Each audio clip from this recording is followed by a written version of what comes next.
Yo, what is up, guys? James Carter TV here for yet another edition of my 32 teams in 32 days. Today, we are talking about the Oakland Raiders. Now, I said in my Giants video, if you happen to watch it, that I'm starting to get down to the brass tacks, and I'm going to start upsetting a lot of fans and a lot of teams, and that's fine. You know, that's my job.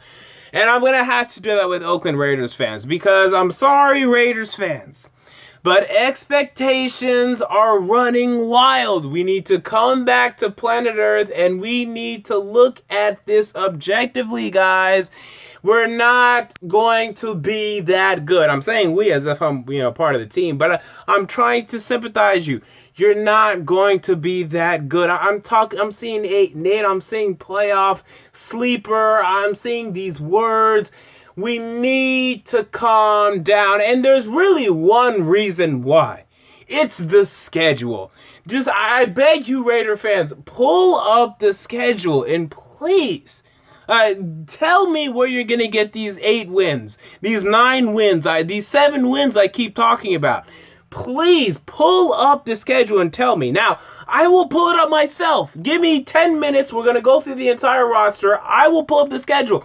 Because although this Raider team did make improvements, although they are in the up and up, and they will be a playoff team, a consistent playoff team for years to come, they're not there yet. And a lot of it has to do with the schedule. So with that said, though, let's look at the Raiders team. Let's look at their strengths, their weaknesses. Then we'll look at their schedule, and then I'll give you my official win-loss prediction for the team. Now, biggest strength on this team is their offensive line. And this was the offensive line, this entire team, not even the offensive line, that has been rebuilt. And it's amazingly, somehow, they've really done a good job. Donald Penn, formerly of the Tampa Bay Buccaneers, on the left side. Gabe Jackson out of Mississippi State at the left guard position, drafted in 2013, or maybe it was 2014 NFL draft. Rodney Hudson, formerly of the Kansas City Chiefs, at the center position. Austin Howard on the right tackle position. Menelik Watson behind him as well. Those two could be interchangeable. Yeah, Barnes currently starting at right guard, but John Feliciano is someone that could challenge him at the right guard position. That's the biggest question mark. But besides that, the offensive line is pretty good. 4 out of 5 of these guys are good. One's a question mark. Hey, when 4 out of 5 of something is good, you're good. So the offensive line is a strength for this team. The next strength for this team is, after that, there's not really a really strong strength. By default, I will pick the defensive line, featuring Justin Tuck, who has been on a steady decline in his career. Let's be honest. Free agent signee Dan Williams, formerly of the Arizona Cardinals, Justin Ellis, and rookie draft pick Mario Edwards, and also Max Vallis behind him. I like Tuck. I like Dan Williams. Justin Ellis is alright, and who knows what we're getting out of Mario Edwards. It's pretty good, but I wouldn't use the word good. I'd say it's pretty good. It's a decent defensive line. None of these guys are going to get you 10 sacks. None of them. So in terms of getting pressure, that's an issue. Now, luckily for you, you do have a linebacker by the name of Khalil Mack. But unfortunately for you, you have an idiot named Curtis Lofton who won't do anything. Curtis Lofton is a clown and a joke, and he's a detriment at this point in his career. I don't know why you guys even wasted your time picking him up from the Atlanta Falcons. Raider fans, you will not take Curtis Lofton and turn him into the Curtis Lofton of old. He's done. And then on the right side, C.O. Moore. Okay, that's a decent linebacker, but because the one in the middle is so bad, I can't put that position ahead. You also have Heaney as a rookie that you guys drafted. I don't expect him to challenge for the starting inside linebacker position this year, maybe in the future. But C.O. Moore, Khalil Mack. Oh, Khalil Mack's really good. C.O. Moore's, all right, yeah, decent. And then he has a chance and the ability to become good. But that middle is just a big question mark for me. And then right then, that's where it stops for me. Now we're going into the weaknesses. Now, the most weak isn't really that weak.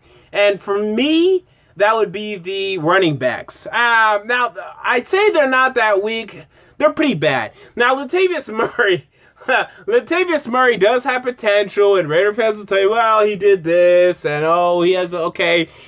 Come on, guys. We're not talking about, at this stage, he's not a top 20 running back. We haven't seen enough to sit here and declare that he's a top 20 running back in the NFL. So we have, as of right now, a below-average running back in Latavius Murray. Roy Halou, who I don't think has gotten a snap. I know he has, but realistically and in the general sense, hasn't gotten major snaps since 2012 or 2013. Trent Richardson, who's a joke. So your running backs aren't very good. Worst position for you. Next up, your secondary. Look, you have Charles Woodson, and somehow he's still pedaling along. He's finished now. I think this year is going to be his final year. Come on. He can't keep playing the free safety position at 36 plus years of age. This is his last year. He's done. Nate Allen at the safety position next to him can be a decent player. DJ Hayden, you want to see more from him. He's not a number one guy right now. He's a number two. You're starting a number two quarterback as your number one cornerback. He's having to cover the Calvin Johnsons of the world, the Demaryius Thomases of the world, and he can struggle from time to time. Keith McGill, we don't know what you're going to get from him. On the other quarterback position, you have Carey as your slot corner. A decent player, yes, but there's not a lot of cornerback depth at this position at all. So if DJ Hayden goes down, that's it. Your secondary is once again shambles and a joke, and you're going to get thrashed down the field. So that's a big issue there. Your wide receivers, they're okay. Now you have Amari Cooper, who will produce. He'll have 1,000 yards easily. Michael Crabtree, maybe you can get something out of him. I believe more than most that Michael Crabtree has something left, but I don't know about that. I wouldn't rely on him to be your number two, and that's what you're having to do. Andre Holmes can make a play every now and then, but he's not your number two. Bryce Butler, another kid that can make a play every now and then. Rod Streeter and Kenbrell Tompkins. Come on, guys. Who are those guys? Come on. Yes, Kenbrell Tompkins had like an 800-yard season with Tom freaking Brady, and Rod Streeter was okay with Terrell Pryor. Like, these aren't guys you want to trot out there for an amount of snaps worth a damn. Derek Carr at the quarterback position, a decent player that can continue to progress and become great. I don't know what kind of leap he's going to make this season. He'll get better. I'm not saying he won't get better. He'll definitely get better. So, I mean, looking at this roster, it's just on talent alone, it's still a below average roster. When you're looking at, okay, the best players on this team is Amari Cooper, a rookie, Khalil Mack, a second-year player, and Derek Carr, and Donald Penn, and Dan Williams. Like, those are your best players. Okay, the Atlanta Falcons a couple years ago went 4-12. You want to know who their best players were? Matt Ryan, Julio Jones, Roddy White. Okay, if they can go 4-12 with those players, you guys could be pretty bad again. And those are your best players. The Detroit Lions went 4-12 with Ndamukong Suh, Matt Stafford, Calvin Johnson, Reggie. I don't think Reggie Bush was there yet. You can be bad with even better players than you guys have. It's not really that, though. That's not my big problem. My big problem is the schedule. And I mentioned this earlier. I alluded to it. Let's bring it up now. This is my issue, my big issue with the Oakland Raiders. You find yourselves once again in the AFC West that I believe will be one of the toughest divisions in the NFL, and is proven to be over the past couple of years. The Kansas City Chiefs are looking to be a playoff contending team. The San Diego Chargers are looking to be a playoff contending team. And the Denver Broncos, no matter how much you may not like it to believe, or may not like to believe it, they're still going to be very good. And they're better than you at each and every positional group out on that field. They have a better quarterback, running back, wide receivers, defensive line, linebackers, and secondary than you do. All right, so you're not even in that discussion with them. So you're going to lose twice to Denver. San Diego, you could have beat them last year. You lost one late throw interception by Derek Carr. Okay, fine. maybe you can take one from them. And then you face Kansas City, maybe you can take one for them. So I'm giving them 2 wins, and that's a generous 2 wins. So, with that said, now you're going up against the AFC North, the toughest division last year in the NFL. Now, lucky for you, you're hosting Cincinnati. That could be a win for you, and you're also going to Cleveland. I don't really like Cleveland, but I mean, even beating Cincinnati, man, that's even a tough thing to do, guys. So, especially AJ Green, who's going to cover him? DJ Hayden, is he going to cover AJ Green? Week one, he'll be healthy. I don't know about thereafter, but week 1, he'll be healthy. Do you know Atkins going against your offensive line? I don't know. So, I mean, even those, I'll give them 1. Maybe they'll win one of those, either versus Cincinnati and then at Cleveland. Then you guys are going up against the NFC North, the toughest division in football, in my opinion. Green Bay Packers, obviously going to be a great team. Lions were a really good team last year. They'll take a step down, but they'll be really good. And you have to go to Detroit.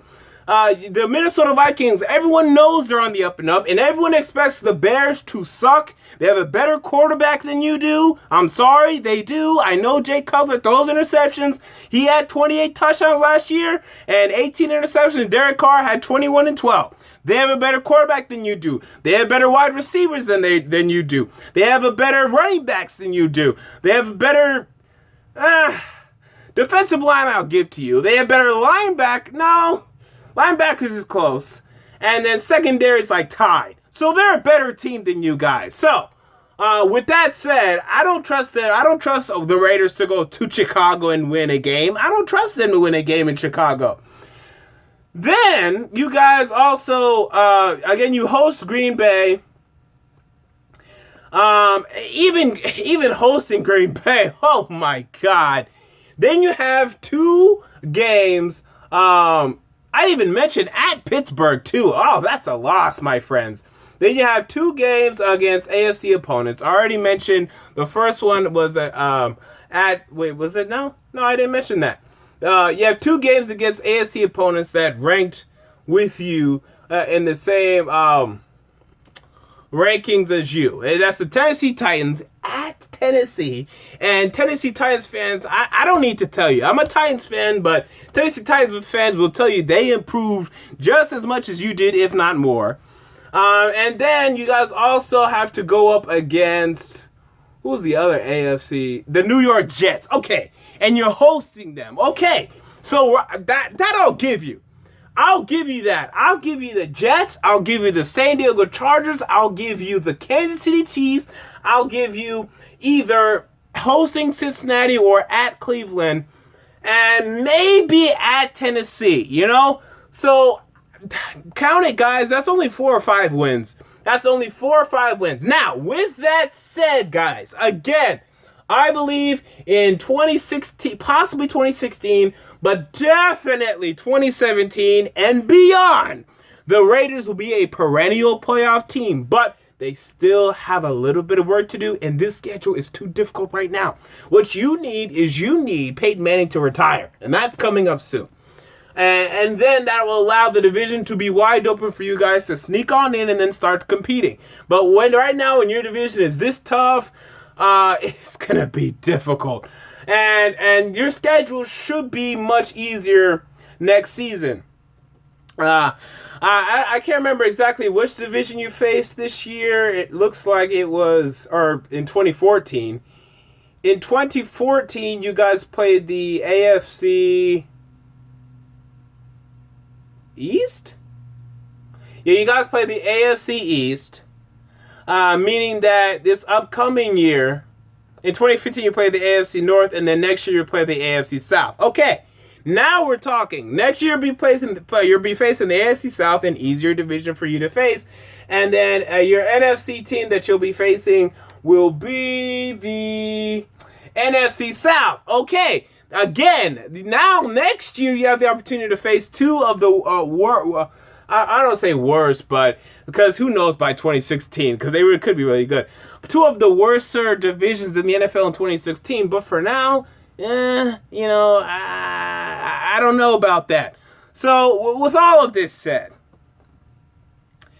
I'm picking the Raiders to go 4-12. Again, I went through the schedule, guys. It's a tough schedule. It's a tough schedule, and I can't buy into this Raiders hype. I look at the roster; it's improved, But remember, you guys had the worst. Oh, it was the worst point differential, and there was a moment in last year's season where we thought you guys were going to go 0-16. You probably thought that too. And going 4-12 and having yet another top 5, top 6 draft pick wouldn't be so bad. You'd have the opportunity to draft like a Joey Bosa out of Ohio State that can anchor your defensive line, or Vernon Hargraves, who can be in your secondary, be a number 1 corner for you. Being bad for one more year could actually really turn out to be a really good blessing in disguise. And I love your team makeup. I mean, teams can only dream about having this makeup. You have your franchise quarterback in place. You have your franchise wide receiver in place. And now you have your franchise defensive player in Khalil Mack. But you guys still need to not let those guys develop and to add some more talent, add another big player, another star player in the form of the draft. And you can do that with the top 5 draft pick that I believe you guys will have in 2016. Until next time, James Carter TV, I'm out. Peace.